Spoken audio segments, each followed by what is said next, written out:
ಆತ್ಮೀಯ ರೈತ ಬಾಂಧವರೇ ಹಾಗೂ ಕೃಷಿ ರಂಗ ಕಿಸಾನವಾಣಿ ಕಾರ್ಯಕ್ರಮ ಕೇಳುಗರೆ, ಇವತ್ತು ನಮ್ಮ ಜೊತೆ ಒಬ್ಬ ಯುವ ರೈತರಿದ್ದಾರೆ. ಬಾರಂದೂರು ಗ್ರಾಮ, ಭದ್ರಾವತಿ ತಾಲೂಕು, ಶಿವಮೊಗ್ಗ ಜಿಲ್ಲೆ. ಇವರು ತಮ್ಮ ಒಂದು ಕೃಷಿ ಅನುಭವದ ಜೊತೆಗೆ ಸಣ್ಣ ಪ್ರಮಾಣದಲ್ಲಿ ತೆಂಗಿನ ವ್ಯಾಪಾರ ಕೂಡ ಮಾಡ್ತಾ ಇದ್ದಾರೆ. ಅಂದರೆ ನಮ್ಮ ರೈತರು ಕೇವಲ ಬೆಳೆದ್ರೆ ಮಾತ್ರ ಅಲ್ಲ, ಬೆಳೆದು ಮಾರಾಟ ಮಾಡೋ ಒಂದು ಕಲೆ ಕೂಡ ಅವರ ಹತ್ರ ಇರಬೇಕು, ಜೊತೆಗೆ ಒಬ್ಬ ಉದ್ಯಮಿ ಆಗಬೇಕು ಅನ್ನೋದನ್ನು ಈಗಾಗಲೇ ಸುಮಾರು ವರ್ಷಗಳಿಂದ ಹೇಳ್ಕೊತ ಬಂದಿದ್ದಾರೆ. ಹಾಗೆ ಆಗಬೇಕು ಅಂತ ಕೂಡ ಕೇಂದ್ರ ಸರ್ಕಾರ ತುಂಬ ಪ್ರಯತ್ನ ಮಾಡ್ತಾ ಇದೆ. ರೈತನೇ ಇರಬಾರ್ದು, ರೈತ ಒಬ್ಬ ಉದ್ಯಮಿಯಾಗಿ ಹೊರಬರಬೇಕು. ಆವಾಗಲೇ ನಮ್ಮ ಒಂದು ಭಾರತದ ಕೃಷಿ ಪ್ರಧಾನ ಒಂದು ದೇಶದ ಒಂದು ಏಳಿಗೆಗೆ ಕೊಡುಗೆಯಾಗಿ ಅವರು ಕೊಡಬಹುದು. ಮತ್ತು 2047 ಇಸ್ವಿಯಲ್ಲಿ ಡೆವಲಪ್ಡ್ ಅಂದರೆ ಅಭಿವೃದ್ಧಿ ಆದಂತಹ ಒಂದು ದೇಶ ಆಗಬೇಕು ಅನ್ನೋ ಒಂದು ಕನಸು ಕೂಡ ಕೇಂದ್ರ ಸರ್ಕಾರದಿದೆ. ಈ ನಿಟ್ಟಿನಲ್ಲಿ ಇವತ್ತು ನಮಗೆ ಅವರು ಮಾಹಿತಿ ಮಾಡಿಕೊಳ್ಳಲಿಕ್ಕಿದ್ದಾರೆ. ಪ್ರಥಮವಾಗಿ ಭದ್ರಾವತಿ ಶಿವಮೊಗ್ಗ ಆಕಾಶವಾಣಿ FM ಕೇಂದ್ರದಿಂದ ತಮಗೆ ಸ್ವಾಗತ. ಸತೀಶ್ ಅವರೇ, ಹೇಳಿ ತಮ್ಮ ಒಂದು ಕೃಷಿ ಜೀವನದ ಪರಿಚಯ. ನಮ್ದು ಸರ್ ಅದೇ ಕೃಷಿ ಅಂದ್ರೆ 2001ರಲ್ಲಿ ರೇಷ್ಮೆ ಸ್ಟಾರ್ಟ್ ಮಾಡಿದ್ವಿ. ರೇಷ್ಮೆ ಬೆಳೆ ಅದು ನಾವೆಲ್ಲ ಇಲ್ಲಿ ರೇಷ್ಮೆ ಅಂದ್ರೆ ಹೇಗೆ ಅಂದ್ರೆ ತಟ್ಟೆಯಲ್ಲಿ ಸೊಪ್ಪು ಹಾಕಿ ಬೆಳೀತಾ ಇದ್ವಿ. 2005ರಲ್ಲಿ ಅದು ಸರ್ಕಾರದಿಂದನೇ ತಂದೆ ಮಗ ಇಲ್ಲ ತಂದೆ ಗಂಡ ಹೆಂಡತಿ ಇಬ್ರು ಹೋಗಿ ಅದನ್ನ ತಿಳ್ಕೊಂಬರ್ಲಿಕ್ಕೆ ಬೆಂಗಳೂರು ಕಳಿಸಿದ್ರು ಸರ್ ನಮ್ಮನ್ನ. ತಿಂಗಳ 1,500 ಕೊಟ್ಟು ಅಂದ್ರೆ ತರಬೇತಿ ಕೊಟ್ಟರು. ಓಕೆ. ಈಗ ತಟ್ಟೆಯಲ್ಲಿ ಅಂದ್ರೆ ನಾವು ತೋಟದಲ್ಲಿ ಸೊಪ್ಪು ಕಿತ್ಕೊಂಡ್ಬಂದು ಹಾಕೋದು, ಅದನ್ನ ಈಗ ಕುಯಿ ಬೆಳೆ ತರ ಮಾಡಿದ್ರು ಸರ್. ಕುಯ್ದು ಹಾಕೋಂಥದ್ದು ಅದನ್ನ ಕಲ್ತ್ಕೊಂಡ್ಬಂದು ಅದನ್ನು ಮಾಡಿದ್ವಿ ಇಲ್ಲಿ ನಮ್ಮೂರಲ್ಲಿ. ಬೆಳೆ ಎಲ್ಲ ಚೆನ್ನಾಗಿ ಬರ್ತಾ ಇತ್ತು ರೇಷ್ಮೆ. ಅದು ಅಡಿಕೆ ತೋಟದಲ್ಲಿ ಮಾಡಿದ್ವಿ ಸರ್ ನಾವು ಮಧ್ಯಂತರವಾಗಿ. ಅಡಿಕೆ ಏನು ದೊಡ್ಡದಿತ್ತ ಸಣ್ಣದಿತ್ತು ಅವಾಗ. ಅಂದ್ರೆ ಬಿಸಿಲು ಬೇಕಾಗಿತ್ತು, ಅಂದ್ರೆ ಬಿಸಿಲು ಗಾಳಿ ಬೆಳಕು ಎಲ್ಲ ಸಿಕ್ತಿತ್ತು. ಅದ ಒಂದ್ 5 ವರ್ಷ ಅದನ್ನ ಮಾಡಿದ್ವಿ ಸರ್. ಅದು ರೇಷ್ಮೆ ಬೆಳೆ ಎಲ್ಲದು ಚೆನ್ನಾಗಾಯ್ತು ನಮ್ಗೆ. ಮತ್ತೆ ಯಾಕೆ ಬಿಟ್ರಿ? ಅದೇ ಸರ್, ಈ ತೋಟ ಮೇಲ್ ಬಂತು, ಹಂಗಾಗಿ ತೋಟ ಮೇಲ್ ಬಂದಕ್ಕೆ ಅದು ಬಿಟ್ರಿ. ಅದು ಏನಾಗುತ್ತೆ ಸರ್, ಸೊಪ್ಪು ಕ್ವಾಲಿಟಿ ಬರ್ಬೇಕದು. ಹೌದು. ಬಿಸಿಲಲ್ಲಿ ಬಂದ್ರೇನೆ ಅದು ಬೆಳೆ ಚೆನ್ನಾಗಿ ಬರೋದು. ಹಂಗಾಗಿ ಅದನ್ನ ತೆಗೆದ್ವಿ ಸರ್. ನಂತರ ಈಗ ಅಡಿಕೆ ಎಷ್ಟು ವರ್ಷದೀಗ ಫಲ ಕೊಡ್ತೈತಾ? ಫಲ ಕೊಡ್ತೈತಿ. 20 ವರ್ಷ ಸರ್ ಈಗ. 20 ವರ್ಷ ಈಗ. ಮತ್ತೆ ಮಧ್ಯದಲ್ಲಿ ಏನು ಅಂತರ್ ಬೆಳೆ ಹಾಕಿದ್ರಿ? ಈಗ ಅಂತರ್ ಬೆಳೆ ಏನು ಮಾಡಿಲ್ಲ ಸರ್. ಇವಾಗ ಅಡಿಕೆ, ತೆಂಗು 2 ಇದೆ. ಬದುಗಳಲ್ಲಿ ತೆಂಗು ಹಾಕಿದಿರಾ? ತೆಂಗು ಏನು ಒಂದೇ ಜಮೀನಲ್ಲಿ ಅದೇ ಪ್ರತ್ಯೇಕವಾಗಿ ತೆಂಗೆ ಹಾಕಿದಿರೋ ಅಥವಾ ತೆಂಗು ಅಡಿಕೆ 2 ಹಾಕಿದೀವಿ ಸರ್. ಮಿಶ್ರ ಬೆಳೆ ತೆಂಗು ಅಡಿಕೆ. ಅದಕ್ಕೆ ಬಿಟ್ರೆ ಬೇರೆ ಯಾವುದಿಲ್ಲ? ಬೇರೆ ಯಾವುದಿಲ್ಲ. ಹೇಳಿ, ಈಗ ಯಾವ್ದಿದು ಅಡಿಕೆ ತಳಿ ಅಂತ ನೀವು ಹೇಳ್ತೀರಿ? ನಾವು ಸರ್ ಅದೇ ಮಲ್ನಾಡ್ ಅಡಿಕೆ ಸರ್. ಇದು ಮಲ್ನಾಡ ತಳಿ ಅಂತ ಹೇಳ್ತೀರಾ ಸ್ಥಳೀಯವಾಗಿ? ಅಲ್ಲ, ಈಗ ಏನೇನು ಚನ್ನಗಿರಿ ಲೋಕಲ್ಲು, ಆಮೇಲೆ ತೀರ್ಥಹಳ್ಳಿ ಲೋಕಲ್ಲು, ಈ ತರ ಎಲ್ಲ ಹೇಳ್ತಾರಲ್ಲ, ಅದು ಏನಾಗಿದೆ ಸರ್, ಈಗ ಮಲ್ನಾಡ್ ಅಡಿಕೆ ಯಾರು ಆಗ್ತಾ ಇಲ್ಲ ಇಲ್ಲಿ. ಈಗ ಇಲ್ಲೇ ಲೋಕಲ್ ಅಡಿಕೆನೆ ಬಿತ್ತನೆ ಮಾಡಿ ಎಲ್ಲ ಕಡೆ ಹಾಕ್ತಾ ಇದಾರೆ. ಅವಾಗ ಏನ್ ಹಾಕಿದ್ರು ಈಗ ಒಂದ್ 20 ವರ್ಷದಿಂದ ಮುಂಚೆ ಅದು ಅಡಿಕೆ ತೀರ್ಥಹಳ್ಳಿದೆ ಸರ್. ಅದೆಲ್ಲ ಓಕೆ.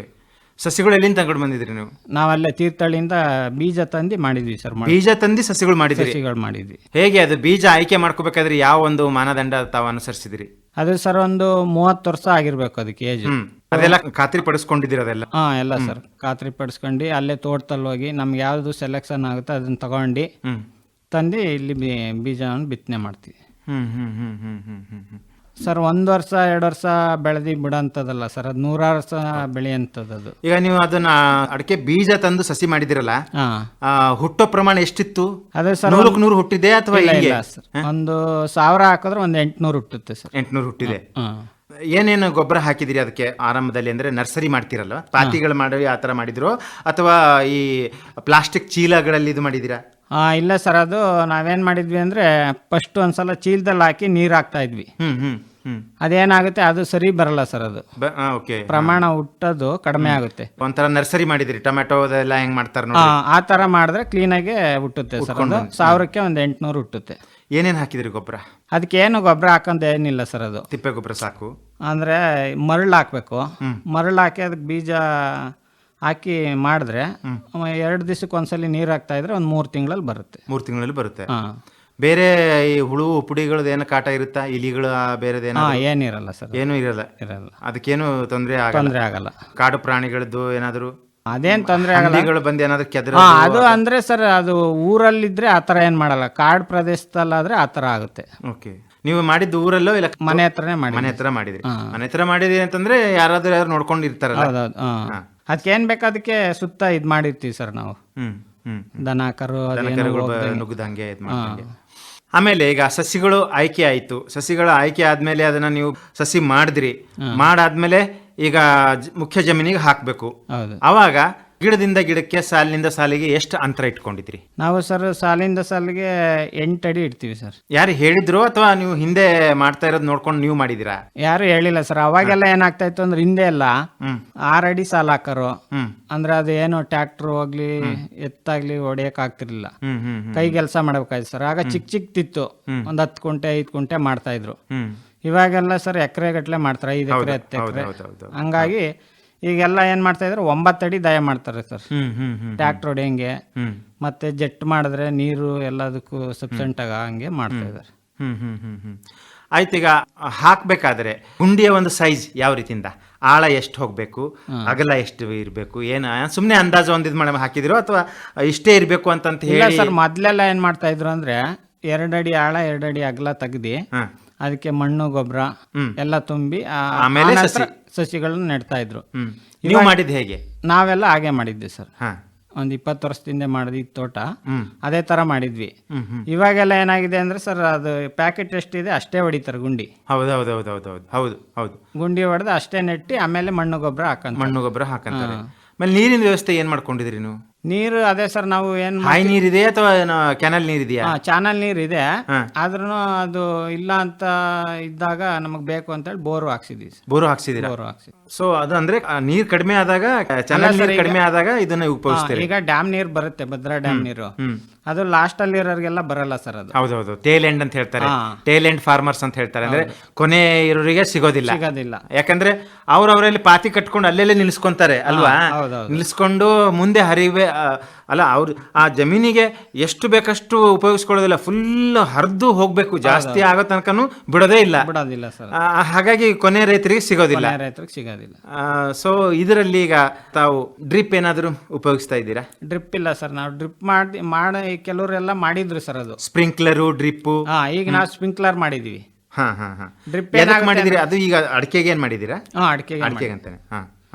ಅದು ಸ್ಪ್ರಿಂಕ್ಲರ್ ಇದು ಹನಿ ನೀರಾವರಿ ಏನಾಗುತ್ತೆ ಅಂದ್ರೆ ಸರ್, ಅದು ಬೋರಲ್ಲಿ ಸಣ್ಣ ಸಣ್ಣ ಮಣ್ಣುಗಳೆಲ್ಲ ಬರುತ್ತೆ. ಅದು ಪೈಪ್ ಬ್ಲಾಕ್ ಆಗಿಬಿಡುತ್ತೆ. ಅದು 2 ದಿವಸಕ್ಕೊಂದ್ಸಲಿ ಎಲ್ಲ ನೋಡ್ತಾ ಇರ್ಬೇಕು, ಲೈನ್ ಹೋಗಿ. ಮತ್ತೆ ಈ ಕಳೆ ಎಲ್ಲ ಬೆಳೆದ್ಬಿಟ್ರೆ ಅದ್ರಲ್ಲಿ ಏನು ಹೋಗ್ತಾ ಇದೆ ಅಂತ ಗೊತ್ತಾಗಲ್ಲ. ಹಂಗಾಗಿ ಏನ್ ಮಾಡ್ತಾರೆ, ಈಗೆಲ್ಲ ಜೆಟ್ ಮಾಡ್ತಾ ಇದಾರೆ ಸರ್. ಜೆಟ್ ಮಾಡ್ತಾ ಇದ್ದಾರೆ.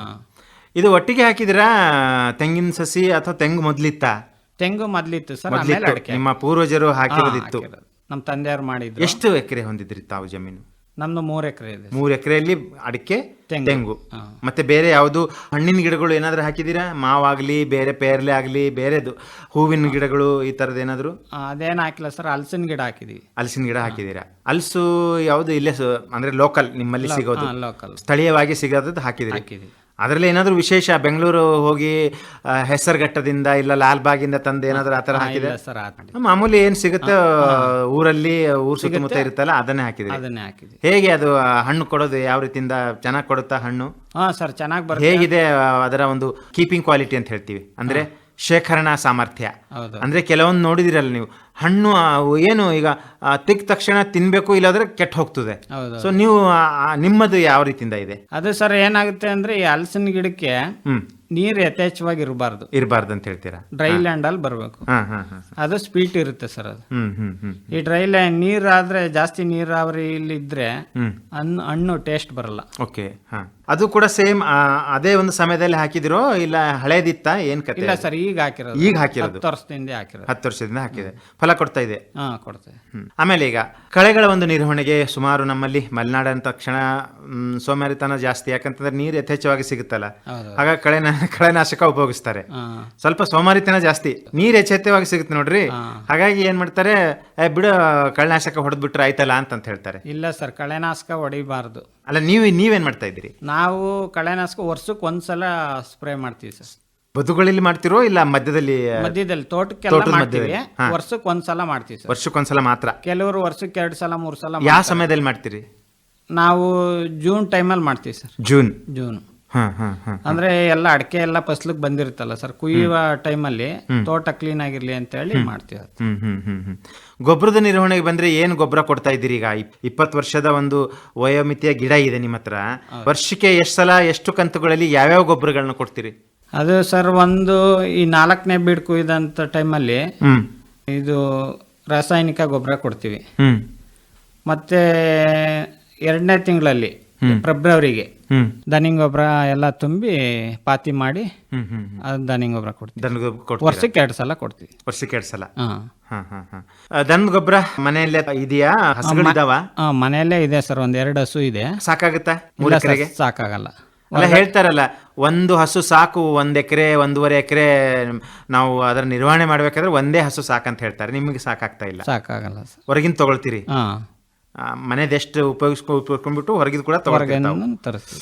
ಆಮೇಲೆ ರಾಸಾಯನಿಕ ಗೊಬ್ಬರದ್ದು ಖರ್ಚು ವೆಚ್ಚಕ್ಕೆ ಬಂದರೆ ಏನು ಹೇಳ್ತೀರಿ? ಈಗ ಎಷ್ಟು ಹಾಕಿದ್ವಿ, ಈಗ ನಾವಿಷ್ಟು ಬಂತು ಅಂತ ಅನ್ನೋದಾದರೆ ಖರ್ಚು ವೆಚ್ಚ. ರಾಸಾಯನಿಕ ಗೊಬ್ಬರ ಸರ್, ಒಂದು 10 ಮೂಟೆ ಹಾಕ್ತೀವಿ ಎಕರೆಗೆ. DAP, urea? DAP, potash, urea. ವರ್ಷಕ್ಕೆ 10 ಮೂಟೆ. 10 ಮೂಟೆ ಒಂದು ಎಕರೆಗೆ. ಹಾಕಬೇಕಾದ್ರೆ ಯಾವ ರೀತಿಯಿಂದ ತಾವು ವಿಧಾನ ಅನುಸರಿಸ್ತೀರಿ? ಸುತ್ತಮುತ್ತ ಒಂದು ಬೋಧು ಥರ ತೆಗೆದು ಹಾಕ್ತಿರೋ ಹೆಂಗೆ? ಸರ್, ಅದೇ ಥರ ಕೊಡ್ಬೇಕು ಅದನ್ನು. ಈ ಕೊಟ್ಟಿಗೆ ಗೊಬ್ಬರ ಬೇಕಾದ್ರೆ ಮೇಲೆಲ್ಲ ಹಾಕ್ಬೋದು. ಯಾಕಂದ್ರೆ ಸ್ಪ್ರಿಂಕ್ಲರು, ಡ್ರಿಪ್ ಇಂದ ಈಗ ಕೊಡ್ತಾ ಇದ್ದಾರೆ, ಡ್ರಿಪ್ ಇಂದ ಕೊಡ್ತಾರೆ ನೋಡಿ ಗೊಬ್ಬರನ. ಆ ತರ ಕೊಡ್ತಾ ಇದ್ದೀರಾ? ಇಲ್ಲ, ಆ ತರ ಕೊಡಕ್ಕಾಗಲ್ಲ, ಯಾಕಂದ್ರೆ ಡ್ರಿಪ್ ಇಲ್ಲ ಅಂತ ಹೇಳ್ತಾ ಇದ್ದೀರಿ. ಸೊ ಹಾಗಾಗಿ ಪಾತಿ ಈ ತರ ಸುತ್ತಮುತ್ತ ಬೋದ್ ತರ ಮಾಡಿಬಿಟ್ಟು ಕೊಡೋದು. ಅದರಲ್ಲಿ ಈಗ ತಮ್ಮ ಒಂದು 20 ವರ್ಷದ ಅನುಭವದಲ್ಲಿ ಏನು ಈ ಅಡಿಕೆ ಗಿಡಕ್ಕಾಗ್ಲಿ, ತೆಂಗಿನ ಗಿಡಕ್ಕಾಗ್ಲಿ ರೋಗ ಆಗಿರ್ಬೋದು, ಇಲ್ಲ ಕೀಟಗಳಾಗಿರ್ಬೋದು, ಇಲ್ಲ ಸ್ಥಳೀಯ ಅಂದ್ರೆ ಕಾಡು ಪ್ರಾಣಿಗಳ ಅಳಿಲ ಆಗಿರ್ಬೋದು, ಮಂಗ ಆಗಿರ್ಬೋದು, ಮತ್ತೆ ಬೇರೆ ಹಂದಿ, ಈ ತರದ ಸಮಸ್ಯೆ ಏನು ಕಂಡಿದ್ದೀರಿ ನೀವು? ನಮ್ಮಲ್ಲಿ ಆ ಥರದ್ದೇನು ಸಮಸ್ಯೆ ಇಲ್ಲ ಸರ್. ಇಲ್ಲಿ ಅಂದ್ರೆ ಇಲಿ ಸ್ವಲ್ಪ ಎಳ್ನೀರು ಅದೆಲ್ಲ ಕುಡಿಯುತ್ತೆ. ಅದಕ್ಕೆ ರ್ಯಾಟಲ್ ಅಂತ ಔಷಧಿ ಬಂದಿದೆ. ಅದನ್ನ ವರ್ಷಕ್ಕೊಂದ್ಸಲಿ ಇಡ್ತೀವಿ ಸರ್. ಅದು ಎಲ್ಲಿ ಗಿಡದ ಬುಡಕ್ ಹಿಡಿತೀರಿ? ಇಲ್ಲ, ಮೇಲ್ಗಡೆ ಇಡ್ಬೇಕು ಸರ್. ಸುಳಿ ಇರುತ್ತಲ್ಲ, ಅದು ಕಾಯಿ ಇರುತ್ತೆ ಸರ್. ಅದು ಕಾಯಿ ಕೆಳಗೊನೆ ಬಿಟ್ಟು 2ನೇ ಗೊನೆಯಲ್ಲಿ ಇಟ್ಟರೆ ಅದು ಬಂದು ತಿನ್ನುತ್ತೆ ಸರ್. ಅದು ನಾವು ಔಷಧಿ ಇಟ್ಟಿರೋದು ನೈಟ್ ಅದಕ್ಕೆ ಒಂಥರ ಫೋಕಸ್ ತರ ಹೊಡೆಯುತ್ತೆ. ಓಕೆ, ಅಂದ್ರೆ ಅಟ್ರಾಕ್ಟ್ ಮಾಡುತ್ತೆ. ಆಗ ಬಂದು ಅದು ತಿಂದು ಸಾಯುತ್ತೆ. ಜೊತೆಗೆ ಈಗ ಈ ತೆಂಗಿನ ಗಿಡಕ್ಕೆ ತಗಡ ಬಡಿತಾರಲ್ಲ ಸುತ್ತಮುತ್ತ, ಈ ತರದ್ದು ಅದು ಅನುಕೂಲ ಯಾವ ತರ ಅಂದ್ರೆ ಸರ್, ಅದು ಅಳಿಲು ಹತ್ತಬಾರ್ದು, ಅಳಿಲು ಇಲಿ ಹತ್ತಬಾರ್ದು ಅಂತ ಜಾರ್ ಬೀಳ್ತವೆ. ಅಲ್ಲಿ ತನಕ ಬಂದ್ಬಿಟ್ಟು ಜಾರ್ ಬೀಳ್ತವೆ. ಅದು ಏನು ಉಪಯೋಗ ಆಗಲ್ಲ ಸರ್. ಅದು 40 ಅಡಿ ಇದ್ರೆ ಮಾತ್ರ ಉಪಯೋಗ ಆಗುತ್ತೆ. ಗರಿಯಿಂದ ಗರಿಗೆ, ಮರದಿಂದ ಮರಕ್ಕೆ ಟಚ್ ಆಗ್ಬಾರ್ದು ಗರಿ. ಆ ತರ ಇದ್ರೆ ಉಪಯೋಗ ಆಗುತ್ತೆ. ಹತ್ತತ್ರ ಕೆಲವ್ರು ಏನ್ ಮಾಡ್ತಾರೆ ಸರ್, ಜಮೀನು ಒಬ್ರು ಅಲ್ಲಿ ನಮ್ಮ ಊರ್ ಪಕ್ಕದಲ್ಲೇ 1 ಎಕರೆಗೆ 90 ಗಿಡ ನೆಟ್ಟಿದ್ರು ಸರ್. 1 ಎಕರೆಗೆ 40 ಗಿಡ ನೆಡಬೇಕು, ಕುಂಟೆಗೊಂದು ಗಿಡ ಅಂತೇಳಿ. ಅದು 90 ಗಿಡ ನೆಟ್ಟಿದ್ರು. ಅದು ತೆಂಗಿನ ತೋಟ ಬರಲೇ ಇಲ್ಲ ಸರ್. ಅದು ಅದೆಲ್ಲ ತೆಗೆದು ಈಗ ಮತ್ತೆ ಅಡಿಕೆ ಮಾಡಿದ್ದಾರೆ. ಆಮೇಲೆ ಈಗ ಆಳುಗಳ ಒಂದು ನಿರ್ವಹಣೆಗೆ ಬಂದ್ರೆ, ನೀವು ಮನೆಯವರೇ ಕೆಲಸ ಮಾಡ್ತಿರೋ, ಇಲ್ಲ ಎಲ್ಲರನ್ನ ಹೊರಗಿಂದ ಕೂಡ ಸೇರ್ಸ್ಕೋತೀರಾ ಜನ? ಇಲ್ಲ ಸರ್, ಈಗ ಹೊರಗಡೆ ಜನ ಸಿಗೋದು ಕಷ್ಟ. ಮನೆಯವರೇ ಮಾಡ್ತೀವಿ. ಯಾರ್ಯಾರು, ಎಷ್ಟು ಜನ ಇದ್ದೀರಿ ಕುಟುಂಬದಲ್ಲಿ ತಾವು? ಕುಟುಂಬದಲ್ಲಿ ನಾನು, ನಮ್ಮ ಮಿಸ್ಸಸ್, ನಮ್ಮ ತಮ್ಮ, ನಮ್ಮ ನಾದಿನಿ ಇದ್ದೀರಿ. ಮಕ್ಕಳು 4 ಜನ ಓದ್ತಾ ಇದ್ದಾರೆ. ಚಿಕ್ಕ ಮಕ್ಕಳಿಂದ. ಹೆಣ್ಮಕ್ಳ ಗಂಡು ಮಕ್ಕಳ? 3 ಜನ ಹೆಣ್ಮಕ್ಳು, 1 ಗಂಡು ಮಗ ಓದ್ತಾ ಇದ್ದಾರೆ. ಎಲ್ಲರೂ ಎಜುಕೇಶನ್ ಮಾಡ್ತಾರೆ. ಸ್ಕೂಲ್ ಹೋಗಿ ಮುಗಿಸ್ಕೊಂಡು ಬಂದಾದ್ಮೇಲೆ ಏನಾದ್ರು ಹೇಳಿದ್ರೆ ಮಾಡ್ತಾರೆ? ಅಲ್ಲ, ನೀವೇ ಹೇಳ್ಬೇಕಾ ಅಥವಾ ಸ್ವಂತ ಬರ್ತಾರೆ? ನಾನು ಕೂಡ ಬರ್ತಾರೆ ಸರ್, ಆತರ ಏನಿಲ್ಲ. ಬಂದು ಎಲ್ಲಾರು ಕೈ ಜೋಡಿಸ್ತಾರೆ. ಹೆಣ್ಮಕ್ಳದ್ ಮದ್ವೆ ಆಗಿದೆ? ಇಲ್ಲ ಸರ್, ಇನ್ನೂ ಎಲ್ಲ ಚಿಕ್ಕವರಿದ್ದಾರೆ. ಓಕೆ, ಅವರು ಬರ್ತಾರ? ಎಲ್ಲಾರು ಬರ್ತಾರೆ ಸರ್. ನಾವು ತೋಟದಲ್ಲಿ ಇದೀವಿ ಅಂದ್ರೆ ಎಲ್ಲರೂ ಅಲ್ಲೇ ಬರ್ತಾರೆ. ನಾವೇನ್ ಮಾಡ್ತಾ ಇರ್ತೀವಿ ಅದ್ರಲ್ಲಿ ಕೈ ಜೋಡಿಸ್ತಾರೆ. ಓಕೆ, ಈಗ ಮತ್ತೆ ನಾನು ಇನ್ನೊಂದು ಪ್ರಶ್ನೆ ಅಂತಂತಂದ್ರೆ, ಪ್ರಮುಖವಾಗಿ ಈಗ ತಮ್ಮ ಕೇಳ್ತಾ ಇದ್ದೆ, ಈಗ ರೋಗದ ಬಗ್ಗೆ, ಕೀಟದ ಬಗ್ಗೆ, ಇದ್ರ ಬಗ್ಗೆ ಸ್ವಲ್ಪ ಹೇಳಿ. ಏನ್ ರೋಗ ಬರುತ್ತೆ ತೆಂಗಿಗೆ? ಈಗ ಸರ್, ನಮ್ಮ ತೀರ್ಥಹಳ್ಳಿ ಗೋಟ್ಗೆಲ್ಲ ಸುಳಿ ರೋಗ ಬರ್ತಾ ಇದೆ ಸರ್. ಸುಳಿ ಎಲ್ಲ ಹಂಗೆ ಇದಾಗಿ ಗಿಡನೇ ಹೋಗ್ತಾ ಇದೆ. ಹಂಗಾಗಿ ಈಗ ತೀರ್ಥಹಳ್ಳಿ ಅಡಿಕೆ ಯಾರು ತಗೊಂತಲ್ಲ ಸರ್ ಗಿಡಗಳು. ನಾವ್ ಈಗ್ಲೂ ಒಂದ್ 2,000-3,000 ವರ್ಷ ನರ್ಸರಿ ಮಾಡ್ತೀವಿ ಸರ್ ನಾವು. ಇಲ್ಲೇ ನಮ್ ಲೋಕಲ್ ಅಲ್ಲೇ ನಮ್ಗೆ ಯಾವ್ದು ಬೇಕೋ ಹೋಗಿ ಸೆಲೆಕ್ಟ್ ಮಾಡಿ ಅಡಿಕೆನ ತಂದು ಮಾಡ್ತೀವಿ ಸರ್. ಅದು ಈಗ ಸರ್, ಅದು ಗಿಡ ಕೊಟ್ಮೇಲೆ ಇಂಥವ್ರು ಕೊಟ್ರು ಅಂತ ಅವರು ಹಾರೈಸ್ಬೇಕು ನಮ್ಮನ್ನ. ಅದೇ ಅದೇ ಅದೇ ಬೈಕಬಾರ್ದು, ಹೌದಲ್ವಾ? ಶಾಪ ಕೊಡಬಾರ್ದು. ದುಡ್ಡು ಕೊಟ್ಟಿವಪ್ಪರ, ದುಡ್ಡು ಕೊಟ್ಟು ತಗೊಂಡ್ ಬಂದು ಈ ತರ ಮೋಸ ಹೋದ್ವಲ್ಲ ಅಂತ ಅನ್ಕೋಬಾರ್ದು. ಈಗಲೇ ಸರ್ ನಮ್ಮ ತಂದೆಯವರೆಲ್ಲ ತೆಂಗಿನ ನರ್ಸರಿ ಮಾಡಿ ಕೊಟ್ಟಿದ್ದಾರೆ ನಮ್ಮೂರಲ್ಲೇ. ಇವತ್ತು ಹೇಳ್ತಾರೆ ನಿಮ್ ತಂದೆ ಕೊಟ್ಟಿದ್ ಗಿಡಗಳು ಅಂತ ಇವೆಲ್ಲ ಅಂತ. ಹೌದೌದು. ನೀವು ಮಾಡ್ತಾ ಇದ್ದೀರಾ ನರ್ಸರಿ ಅದ್ರದ್ದು? ನಾವು ಮಾಡ್ತಾ ಇದೀವಿ ಸರ್. ಮುಂದುವರ್ಸಿದಿರಿ? ಮುಂದುವರಿಸ್ತಾ ಇದೀವಿ. ನಾವೆಲ್ಲ ಚಂದ್ರಪಟ್ಟಣದಿಂದ ತರ್ತೀವಿ ಸರ್ ಕಾಯಿ. ಅಲ್ಲಿ ಸೆಲೆಕ್ಟ್ ಮಾಡಿ ಅಲ್ಲಿ ಕಾಯಿ ಯಾವ ಚೆನ್ನಾಗಿ ಹಿಡಿಯುತ್ತೆ ಅದನ್ನೆಲ್ಲ ಇದು ಮಾಡಿ ತಗೊಂಬರ್ತೀವಿ. ಆಮೇಲೆ ಈಗ ಜಮೀನೇನು ಜಾಸ್ತಿ ಇಲ್ಲ, ಹಾಗಾಗಿ ತಾವು ಖರ್ಚದ ವೆಚ್ಚದ ಬಗ್ಗೆ ಏನಾದ್ರು ಪುಸ್ತಕ ಬರ್ದಿಡ್ತೀರಾ? ಬರಿತೀವಿ ಸರ್. ಯಾಕಂದ್ರೆ ಅಲ್ಲ, ಜಮೀನ್ ಜಾಸ್ತಿ ಇದ್ರೆ ಅದು ನೆನಪಿರೋದಿಲ್ಲ ಅಂತ ಹೇಳಿದ್, ಬಟ್ ಆದ್ರೂ ಕೂಡ ತಮ್ಮ ಒಂದು ಇದಕ್ಕೆ ಅಂದ್ರೆ ಇದಕ್ಕೆ ನಮ್ಮ ಒಂದು ಆದಾಯಕ್ಕೆ ಯಾವ ತರ ಮಾಡ್ಬೇಕು ಅಂತ ಹೇಳಿ ಎಲ್ಲ ಬರಿತೀವಿ. ಬರ್ದಿಟ್ಟಿರ್ತೀರಾ? ಅಂದ್ರೆ ಹೋದ ವರ್ಷ ಈ ಔಷಧಿ ಹೊಡೆದಿದ್ವಿ, ಈ ಗೊಬ್ಬರ ಹಾಕಿದ್ವಿ ಅಂತ ನೆನಪಿರುತ್ತೆ ಅದನ್ನ ಬರ್ದಿಟ್ರೆ. ಆಮೇಲೆ ಅದು ಖರ್ಚು ವೆಚ್ಚದ ಕೂಡ ಸರಿ ದೂಗಿಸ್ಲಿಕ್ಕೆ ಸರಿ ಆಯ್ತದೆ ಅಲ್ವಾ? ಮತ್ತೆ ಈಗ ಕಟಾವಿಗೆ ಏನು ಹೊಸ ಸಾಧನಗಳು ಏನು ಉಪಯೋಗಿಸ್ತಿದ್ರೆ, ಏನು ಹಳೆಯದ ಪದ್ಧತಿನೇ ಮಾಡ್ತಾ ಇದ್ದೀರಾ? ಅಡಿಕೆ ಕಟಾವಾಗಿರ್ಲಿ, ತೆಂಗು ಕಟಾವಾಗಿರ್ಲಿ, ಎಳ್ನೀರಾಗಿರ್ಲಿ, ಕಾಯಿ ತೆಗೆದಾಗಿರ್ಲಿ, ಈಗೆಲ್ಲ ಹೊಸದ್ ಬಂದಿದೆ ಸರ್. ಈಗ ಫೈಬರ್ಗಳ ಬಂದಿದೆ 5 kgದು. ಅದು ಸುಮಾರು ಒಂದು 70 ಅಡಿವರೆಗೂ ಸಿಗುತ್ತೆ ಸರ್. ಅದು ಅದನ್ನೇ ಯೂಸ್ ಮಾಡ್ತಾ ಇದ್ವಿ. ಮೊದ್ಲೆಲ್ಲ ಈ ಬಿದಿರುಗಳದಲ್ಲಿ ಕುಯ್ತಾ ಇದ್ವಿ ಸರ್. ಅದು ಅದೇನಾಗುತ್ತೆ ಅಂದ್ರೆ ಒಂದ್ ಗಿಡ ಏರುಪೇರು ಇರುತ್ತೆ ಸರ್. ಅದು ಅವಾಗ ಒಂದೇ ತರ ಕುಯ್ಯಕ್ ಆಗಲ್ಲ. ಇದಾದ್ರೆ ಒಂದ್ ಸ್ವಲ್ಪ ಮೇಲೆ ಕೆಳಗೆಲ್ಲ ಮಾಡ್ಕೊಳ್ಬಹುದು. ಹಂಗಾಗಿ ಈಗೆಲ್ಲ ಅದನ್ನೇ ಯೂಸ್ ಮಾಡ್ತಾ ಇದಾರೆ. ಅಡಿಕೆ ಕೊಯ್ಯಕ್ಕೆ ದೋಟಿನೇ ಉಪಯೋಗಿಸೋದು? ಉಪಯೋಗಿಸೋದು. ತೆಂಗು ಕಟಾವ್ ಅಂದ್ರೆ ಎಳ್ನೀರು, ನೀವು ಎಳ್ನೀರು ಮಾರಾಟ ಮಾಡ್ತೀರೋ ಇಲ್ಲ ಕಾಯಿ ಮಾರಾಟ ಮಾಡ್ತೀರಾ? ಹೇಗೆ? ಕಾಯಿ ಸರ್. ಕಾಯಿಗೆ ಅಂತ ಬಿಟ್ಟಿರ್ತೀರಿ, ಎಳ್ನೀರು ಮಾರಾಟ ಮಾಡಲ್ಲ? ಎಳ್ನೀರು ಮಾಡಲ್ಲ. ಈ ಕಾಯಿಗಾದ್ರೆ ಅದಕ್ಕೂ ಜನಕ್ಕೆ ಹತ್ತಿಸಿ ತೆಗಿತೀರಾ ಇಲ್ಲ ಯಾವ್ದಾದ್ರು? ಜನ ಈಗೆಲ್ಲ ಹತ್ತಿ ತೆಗೆಯೋ ತರ ಬಂದಿದೆ ಸರ್ ಮಷಿನ್ ಬಂದಿದೆ. ಅಂದ್ರೆ ಅರ್ಧಕ್ಕೆ ಹತ್ಬಿಟ್ಟು ಅರ್ಧದಿಂದ ತಗೊಳ್ಬಹುದು ಮಷಿನ್ ಅಂತನಾ, ಹೇಗೆ ಅದು? ಇಲ್ಲ ಸರ್, ಕೆಳಗಡೆಯಿಂದಾನೆ ಮೇಲ್ವರೆಗೂ ಮಿಷಿನ್ ಅಲ್ಲಿ. ಇದು ಏನಾಗುತ್ತೆ ಅಂದ್ರೆ ಸರ್, ನಾವ್ ಎಲ್ಲಿ ಬೇಕಲ್ಲಿ ನಿಂತ್ಕೊಬಹುದು. ಯಾವಾಗ ಸ್ವಲ್ಪ ಆಯಾಸ ಆಯ್ತು ಅಂತಂದ್ರೆ ಅಲ್ಲಿ ನಿಂತ್ಕೊಳ್ಬಹುದು, ಯಾವ್ದು ಸಮಸ್ಯೆ ಆಗಲ್ಲ. ಹಂಗಾಗಿ ಇದು ಚೆನ್ನಾಗಿದೆ ಸರ್ ಈ ಮಿಷಿನ್. ಒಬ್ರನ್ನೇ ಇದು ಮಾಡಬಹುದಾ ಅಥವಾ ಇಬ್ಬರು ಬೇಕಾದಕ್ಕೆ? ಇಲ್ಲ ಸರ್, ಒಬ್ರೇ. ಈಗ ಮರ ಹತ್ಬೇಕಾದ್ರೆ ಅವ್ನು ಸರಿ ಇದು ಆಯ್ತದೋ ಇಲ್ಲೋ ಅಂತ ಹೇಳಿ ಒಬ್ರು ನೋಡೋರು ಇರ್ಬೇಕಾ, ಇಲ್ಲ ಅವರೇ ಒಬ್ಬರನ್ನೇ? ಬೇಡ ಸರ್, ಅದು ಅನುಭವ ಇರ್ಬೇಕು ಸ್ವಲ್ಪ. ಎಷ್ಟು ತಗೊಳ್ತಾರೆ ಕೂಲಿ ಕಾಯಿಕೆ ಇದು ಮಾಡಕ್ಕೆ? ಸರ್ ಮೊದ್ಲೆಲ್ಲ 30 ರೂಪಾಯಿ ತಗೊಂತಾ ಇದ್ರು, ಇವಾಗೆಲ್ಲ 45-50 ರೂಪಾಯಿ ತಗೊಂತಾರೆ ಸರ್. 45-50. ಮರ ಹೈಟ್ ಇದ್ರೆ 100 ಅಡಿ ಇದ್ರೆ 50 ರೂಪಾಯಿ ತಗೊಂತಾರೆ. ಒಂದ್ 30 ಅಡಿ 40 ಅಡಿ ಇದ್ರೆ 40 ರೂಪಾಯಿ ತಗೊಳ್ತಾರೆ. ಈಗೆಲ್ಲ ಏನಾಗಿದೆ ಅಂದ್ರೆ ಸರ್, ಅದು ಕೀಳೋದು ಭಾರಿ ಕಷ್ಟ ಸರ್ ಇವಾಗ. ತೆಂಗಿನ ಮರದಲ್ಲಿ ಜೇನ್ ಇರುತ್ತೆ. ಹೌದು. ಬೇರೆ ಬೇರೆ ಇವು ಕಣಜಗಳು ಅವೆಲ್ಲ ಮನೆ ಮಾಡ್ಕೊಂಡಿರ್ತವೆ. ಹಾವು ಕೂಡ ಇರ್ಬೋದು. ಹಾವು ಇರುತ್ತೆ ಸರ್. ನಮ್ಗೇನ ಅಷ್ಟೊಂದು ಮೇಲೆ ಹತ್ತವ ಹಾವು? ಹತ್ತುತ್ತೆ ಸರ್. ಅಥವಾ ಯಾವ್ದಾದ್ರು ಹಕ್ಕಿ ತಂದು ಬಿಟ್ಟಿರುತ್ತಾ? ಇಲ್ಲ ಸರ್, ಹಾವೇ ಹತ್ತುತ್ತೆ. ಕೆಲವೊಬ್ರು ನೋಡಿದ್ರೆ ನಮ್ಗೇನು ನನಗನ್ಸಿದ ಮಟ್ಟಿಗೆ ಅಷ್ಟು ಮೇಲೆ ಹತ್ಲಿಕ್ಕೆ ಗೊತ್ತಿಲ್ಲ ಅದು ಯಾವ ರೀತಿಯಿಂದ ಅಂತ ಹೇಳ್ಬಿಟ್ಟು. ಬಟ್ ಅಂದ್ರೆ ಸರ್, ಅದು ತೆಂಗಿನ ಮರದಲ್ಲಿ ಹತ್ತಕ್ ಆಗಲ್ಲ. ಅದಕ್ಕೆ ಪಕ್ಕದಲ್ಲಿ ಯಾವ್ದಾದ್ರು ಗಿಡ ಇದ್ರೆ ಅದ್ರ ಮುಖಾಂತರ ಹೋಗುತ್ತೆ. ಪಕ್ಕದಲ್ಲಿ ಯಾವ್ದಾದ್ರು ಗಿಡ ಇದ್ರೆ ಟೊಂಗೆ ಮುಖಾಂತರ ಹೋಗುತ್ತೆ. ತೆಂಗಿನ ಮರ ನೇರವಾಗಿ ತೆಂಗಿನ ಮರ ಹತ್ತಕ್ ಆಗಲ್ಲ, ಯಾಕಂದ್ರೆ ನೆಟ್ಟಗಿರುತ್ತಲ್ಲ, ಬಿದ್ದು ಬಿಡುತ್ತೆ. ಅದ್ರ ಭಾರ ಇದ್ರ ಆಗ್ಬಿಟ್ಟು ಕೆಳಗಡೆ ಒಂದ್ ಸ್ವಲ್ಪ ಮಧ್ಯದ ಇದ್ರ ಹತ್ಕೊಂಡ್ಬಿಟ್ರೆ ಮತ್ತೆ ಬಿದ್ದ್ಬಿಡುತ್ತೆ ಅಲ್ವಾ? ಈಗ ಖರ್ಚು ವೆಚ್ಚ ಹೋಗಿ ಇಂತಿಷ್ಟು ಲಾಭ ಬಂತು ನನಗೆ ಅಂತ ಅನ್ನೋದಾದ್ರೆ ಏನ್ ಹೇಳ್ತೀರಿ? ನಮ್ದು ಸರ್ ಇವಾಗ ಒಂದ್ ಎಕರೆಗೆ 50 ಕ್ವಿಂಟಲ್ ಅಡಿಕೆ ಬೀಳ್ತಾ ಇದೆ. 50 ಕ್ವಿಂಟಲ್ ಅಂದ್ರೆ ಸುಮಾರು ಒಂದು 10 ಕ್ವಿಂಟಲ್ ಆಗುತ್ತೆ ಸರ್ ಅಡಿಕೆ, ಒಣ ಅಡಿಕೆ. 10 ಕ್ವಿಂಟಲ್ ಅಂದ್ರೆ 5 ಲಕ್ಷ ಬರುತ್ತೆ. ಅದರಲ್ಲಿ 2 ಲಕ್ಷ ನಿರ್ವಹಣೆಗೆ ಹೋಗುತ್ತೆ ಸರ್. 2 ಲಕ್ಷ ನಿರ್ವಹಣೆ ಬೇಕು. ದನಿ ಗೊಬ್ಬರ, ಸೀಮೆ ಇದು ರಾಸಾಯನಿಕ ಗೊಬ್ಬರ, ಮತ್ತೆ ತೋಟಕ್ಕೆ ಕಳೆನಾಶಕ ಸಿಂಪರಣೆ, ಮತ್ತೆ ಔಷಧಿ ಸಿಂಪರಣೆಗೆ ಎಲ್ಲದಕ್ಕೂ 2 ಲಕ್ಷ ಬೇಕು ಸರ್. 2 ಲಕ್ಷ ಬೇಕು. ಲಾಭ ಅಂತ ಹೇಳೋದಾದ್ರೆ ಲಾಭ ಅಂತ ಹೇಳ್ಕೋಬಹುದು, ಇಲ್ಲ ಮಾಡಿದಕ್ಕೆ ನಮ್ಗೆ ಇದು ಸಂಬಳನೇ ಅಂತ ಅನ್ಕೋಬಹುದು ಅಲ್ವಾ?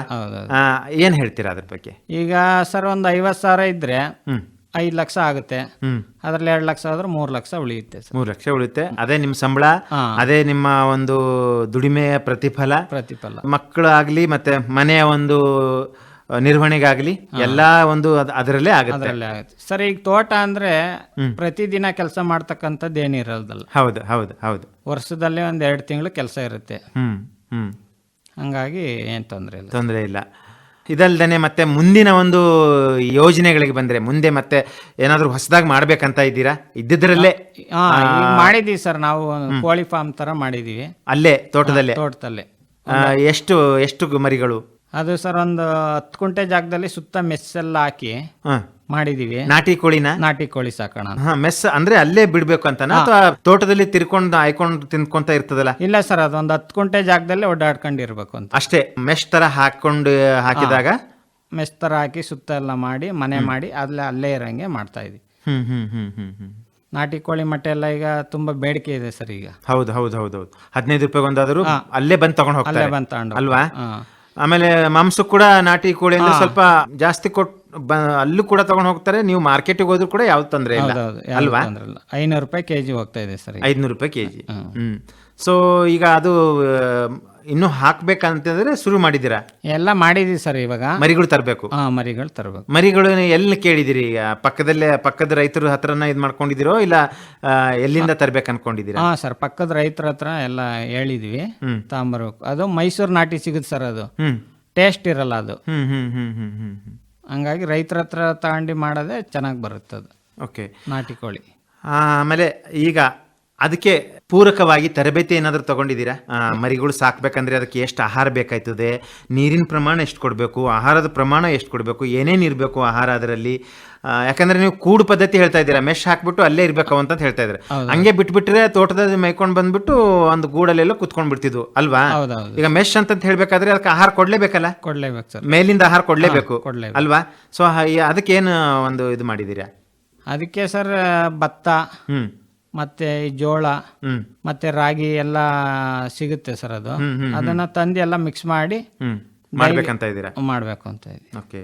ಈಗ ತಾವು ವ್ಯಾಪಾರಸ್ಥರು ಕೂಡ ಕೃಷಿ ಜೊತೆಗೆ ಸಣ್ಣ ಪ್ರಮಾಣದ ಒಂದು ತೆಂಗಿನ ವ್ಯಾಪಾರ ಕೂಡ ಮಾಡ್ತಾ ಇದ್ದೀರಿ. ಇದು ನಿಮ್ಮ ತೋಟದ ತೆಂಗಿನ ವ್ಯಾಪಾರಕ್ಕೋಸ್ಕರನಾ ಇಲ್ಲ ಹೊರಗಿಂದ ಕೂಡ ತಾವು ತಗೊಂಡು? ಹೊರಗಿಂದ ತಂದು ನಾವು ಹೊರಗಡೆ ಕಳಿಸ್ತಾ ಇದೀವಿ.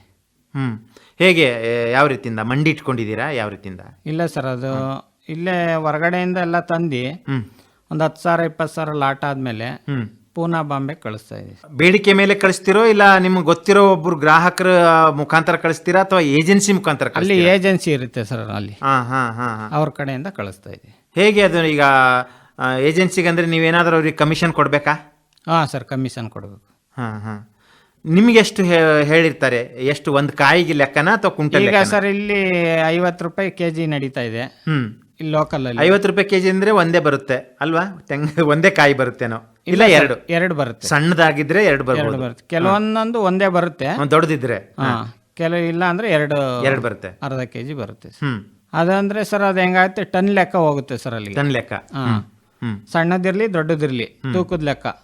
ಇಲ್ಲಿ 50 ರೂಪಾಯಿ ಇದೆ ಅಂದ್ರೆ ಅಲ್ಲಿ 60 ರೂಪಾಯಿ ಇರುತ್ತೆ ಸರ್ ಅಲ್ಲಿ. ಅಲ್ಲಿ ಇಲ್ಲಿಂದ ಟ್ರಾನ್ಸ್ಪೋರ್ಟ್ ಅದೆಲ್ಲ ಒಂದು 5 ರೂಪಾಯಿ ಖರ್ಚು ಬರುತ್ತೆ, ಒಂದು 5 ರೂಪಾಯಿ ಉಳಿಯುತ್ತೆ ಸರ್. ಅದು ಅಲ್ಲಿ ಅವ್ರಿಗೆ 1 ರೂಪಾಯಿ ಕಮಿಷನ್ ಕೊಡ್ಬೇಕು ಅಲ್ಲಿ. ಏನು 1 ಕೆಜಿಗೆ?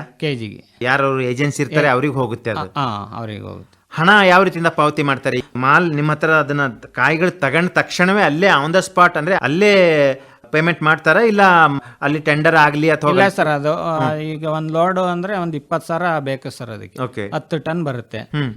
ಅದಕ್ಕೆ 1 ಲಕ್ಷ ಅಡ್ವಾನ್ಸ್ ಹಾಕಿರ್ತಾರೆ. ಅಲ್ಲಿ ನಮ್ಮ ಏಜೆಂಟ್ ಇರ್ತಾರಲ್ಲ, ಹಂಗಾಗಿ ಅವ್ರ ಕಡೆಯಿಂದ 1 ವಾರ ಆದ್ಮೇಲೆ ಬರುತ್ತೆ sir. Okay okay okay. So ಈ ರೀತಿಯಿಂದ ವ್ಯಾಪಾರ ಮಾಡ್ತಾ ಇದ್ದೀವಿ. ಚಿಲ್ಲರೆ ವ್ಯಾಪಾರ ಅಂದ್ರೆ ಯಾರು ದೇವಸ್ಥಾನಕ್ಕೋ ಇಲ್ಲ ಬೇರೆ ಏನೋ ಒಂದು ಮನೆಗೋ ಅಥವಾ ಈ ತರದ್ದು ಬಂದ್ರು ಕೊಡ್ತೀರಾ? ಏನು ಹೋಲ್ಸೇಲ್ ಮಾತ್ರನಾ? ನಾವೇನ್ ರೇಟಿಗೆ ತಗೊಂತೀವಿ ಅದು ಹೋಲ್ಸೇಲ್ ಕೊಟ್ಬಿಡ್ತೀವಿ. ಈಗ 10-20 ಬಂದಾಗೆಲ್ಲ ಆತರ ಇದ್ ಮಾಡಕ್ ಆಗಲ್ಲ. ಹೌದೌದು, ರೈತರು ಬೇಕು. ರೈತರು ಬೇಕು. ಯಾಕಂತಂದ್ರೆ ಅವರಿಗೆ ಸ್ಥಳೀಯವಾಗಿ ತಕ್ಷಣವೇ ಬೇಕಾಯ್ತದೆ. ಹೌದೌದು, ತಕ್ಷಣವೇ ಬೇಕಾಯ್ತದೆ ಅಲ್ವಾ? ತಕ್ಷಣವೇ ಬೇಕಾಯ್ತದೆ, ಆಮೇಲೆ ಎಲ್ಲ ಮಾಡ್ಬೇಕಾಯ್ತದೆ ಅದನ್ನ. ಸೊ ಹಾಗಾಗಿ ಅದು ನಿಮ್ಗೆ ಇದಾಯ್ತದ. ಇದರಿಂದ ಏನ್ ನಿಮ್ಗೆ ಒಂದ್ ಸ್ವಲ್ಪ ಅನುಕೂಲ ಆಗಿದೆ? ಅನುಕೂಲ ಆಗಿದೆ ಸರ್. ಮುಂಚೆ ಎಲ್ಲ ರೈಟ್ ಕಡಿಮೆ ಇತ್ತು ಸರ್. ಹ್ಮ್ ಈಗ ಒಂದು 5 ವರ್ಷದಿಂದ ಎಲ್ಲ ಕಡಿಮೆ ಇತ್ತು. ಇವಾಗೆಲ್ಲ ಜಾಸ್ತಿ ಆಗಿದೆ ಸರ್ ರೈಟ್. ಹೌದು. ಈಗ ಸ್ವಲ್ಪ ಜಾಸ್ತಿ ರೇಟ್ ಆಗೋದಕ್ಕೋಸ್ಕರ ಎಲ್ಲನೂ ತೆಂಗಿನ ಗಿಡಗಳು ತೋಟಗಳು ಮೊದಲೆಲ್ಲ ಹಾಳು ಬಿದ್ದಿದ್ದು ಈಗೆಲ್ಲ ಸ್ವಚ್ಛ ಮಾಡಿ ಇಟ್ಟಿದ್ದಾರೆ ನೋಡ್ರಿ. ಹೌದೌದು. ಎಲ್ಲ ಎಷ್ಟು ಚೆನ್ನಾಗಿ ಇಟ್ಕೊಂಡಿದ್ದಾರೆ. ಈಗ ಎಲ್ಲ ಮೊದಲು ಎಲ್ಲ ಪಾಳು ಬಿದ್ದು ಎಲ್ಲ ಅಲ್ಲಿ ನೀರು ಹಾಕಬಾರ್ದು ಏನು. ಸರ್ ನಾವು ತೋಟದಲ್ಲಿ ಒಂದು 20 ವರ್ಷದಿಂದ ನಮ್ಮ ತಂದೆಯವರೆಲ್ಲ ಮಾರ್ತಾ ಇದ್ರು 4 ರೂಪಾಯಿ 5 ರೂಪಾಯಿ ಕಾಯಿ ಸರ್. ಅವಾಗ ಏನು ಅಷ್ಟೊಂದು ಇದು ಬೆಲೆ ಇರಲಿಲ್ಲ. ಬೆಲೆ ಇರಲಿಲ್ಲ. ಹೋದ ಟೈಮ್ ಸರ್ ಹೋದ ವರ್ಷ ಎಲ್ಲ 30 ರೂಪಾಯಿ 40 ರೂಪಾಯಿ ಇತ್ತು. ಇವಾಗ ಈ ಸಲ 25 ರೂಪಾಯಿ ಇದೆ ಸರ್. 25 ರೂಪಾಯಿ ಇದೆ. ಸೊ ಹಾಗಾಗಿ ನಿಮಗೆ ಇದರಿಂದ ಅನುಕೂಲ ಆಗ್ತದೆ. ಆಗ್ತದೆ. ಒಳ್ಳೆಯದು ಸತೀಶ್ ಅವರೇ. ಇದುವರೆಗೆ ತಾವು ತಮ್ಮ ಕೃಷಿಯ ಅನುಭವ ಜೊತೆಗೆ ತೆಂಗಿನ ಒಂದು ವ್ಯಾಪಾರ ಮಾಡ್ತಾ ಇದ್ದೀರಾ, ಅದರ ಒಂದು ಅನುಭವ ಕೂಡ ನಮ್ಮ ಕೇಳುಗರಿಗೆ, ನಮ್ಮ ರೈತ ಬಾಂಧವರಿಗೆ ತಾವು ತಿಳಿಸ್ಕೊಟ್ಟಿದ್ದೀರಿ. ಹೆಚ್ಚಿನ ಒಂದು ಮಾಹಿತಿ ಪಡೆಯುವುದಾದಲ್ಲಿ ತಮ್ಮ ಒಂದು ದೂರವಾಣಿ ಸಂಖ್ಯೆ ಕೊಡಬಹುದಾ? ಹಾಂ ಸರ್, 9901350427 ಸರ್. ಓಕೆ, ಧನ್ಯವಾದ.